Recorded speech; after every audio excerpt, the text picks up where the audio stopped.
Dans cette seconde vidéo sur le binding, nous allons voir comment mettre en place le mécanisme nécessaire pour que Silverlight soit mis au courant qu'une propriété a changé et donc que le moteur de binding puisse être en mesure de mettre à jour toute la partie interface. Alors tout ça se passe au niveau de l'objet bindé, c'est-à-dire dans notre cas la classe personne. La première chose à faire, c'est d'ajouter, je vais y arriver, voilà, un using system component model qui va nous donner accès à une interface eNotify property changed qui va nous permettre justement de prévenir Silverlight qu'une propriété a changé. Vous devez ensuite déclarer un événement de type property changed event handler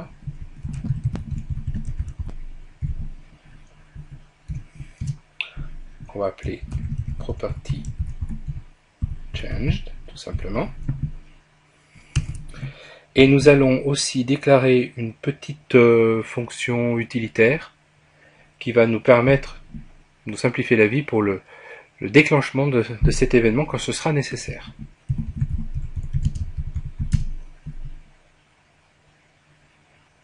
Alors on va la déclarer plutôt en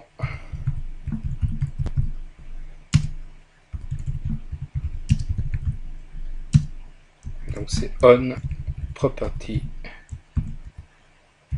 changed.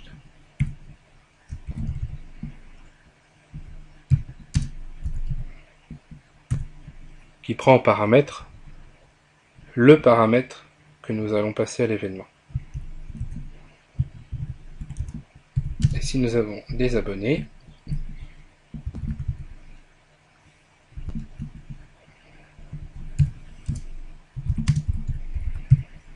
alors on le déclenche.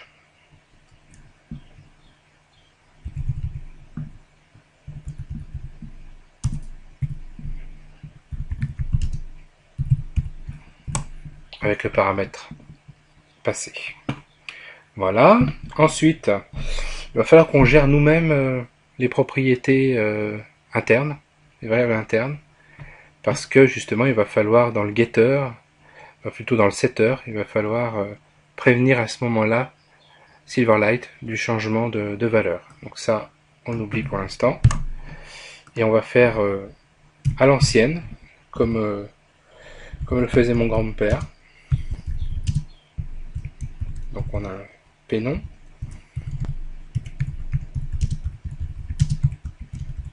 Ça, ce sont les variables privées. Et puis, au niveau des propriétés, on va savoir la propriété non. Le getter est identique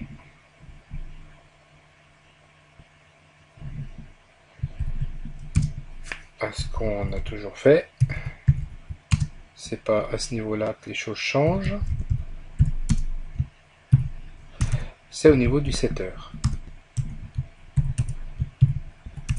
Alors dans le setter, si la nouvelle valeur est différente de la valeur actuelle, alors on va prévenir Silverlight du changement. C'est pas la peine de le faire si la valeur est identique. Ça évitera du trafic dans le moteur de binding. Donc si pénon est différent de value, alors et seulement là, on stocke la nouvelle valeur et on prévient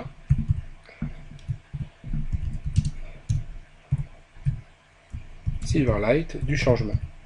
Donc pour le prévenir, on utilise donc notre méthode d'appel et avec en paramètre le nom de la propriété concernée, mais c'est un nom sous forme de chaîne de caractères.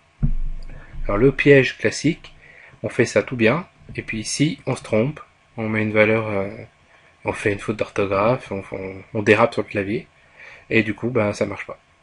Normal, puisque Silverlight ne sera pas prévenu sur le bon nom de propriété. Si c'est une propriété qui n'existe pas, ben, ça ne marchera pas. Alors, ensuite, on va faire la même chose pour le prénom. On va changer simplement là les choses à changer sans se planter. Voilà. Voilà. Là, normalement, on a tout ce qu'il faut, le mécanisme complet, pour que Silverlight, le moteur de binding de Silverlight, soit capable de mettre à jour l'interface quand l'objet lié est changé et modifié par programme.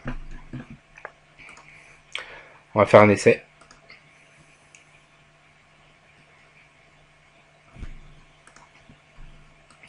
Donc on a toujours notre Dupont-Louis. En mémoire Dupont-Louis, je force maintenant Stéphane Sibué et mon interface, donc je vérifie, c'est bien ça, et mon interface a été changée avec les bonnes valeurs automatiquement, car nous avons été en mesure de prévenir Silverlight du changement de valeur. Voilà, c'est terminé pour cette seconde vidéo.